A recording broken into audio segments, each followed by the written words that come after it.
warahmatullahi wabarakatuh. Welcome to today's Sarvasanga program. I would like to say to you about importance of prayer in Islam. Prayer is the second most important pillar of Islam and it is obligatory for all Muslims. In fact, it is the first question asked in the hereafter. The difference between a Muslim and a non-Muslim is prayer, and it is the key to success and light for a Muslim. As Allah says in the Holy Quran, indeed prayer is enjoined upon the believers at fixed hours. A companion once asked the Prophet sallallahu alaihi wasallam, "What is the most beloved deed to Allah?" Prophet sallallahu alaihi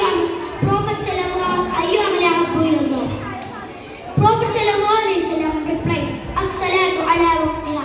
Prayer its own time. Prayer help us to stay away from bad deeds and sinful activities. Prayer prohibits immorality and wrongdoing. Through prayer, we can attain many benefits. Prayer helps us to become better humans, keep us clean, and reminds us of Allah's all greatness.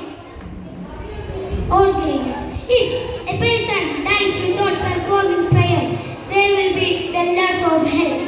Quran says, they will say, "We were not among those who prayed." قالوا لم نكن من المصلين. Therefore, let us make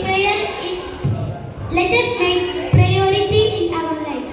Let us try to perform on time with sincerity and devotion. May Allah guide us and help us to pray on time with sincerity and devotion. May Allah grant us the reward of paradise and save us the punishment of hell. In conclusion, I would like to say that prayer is an essential part of our faith. Therefore, let us make it a habit to pray on time with devotion.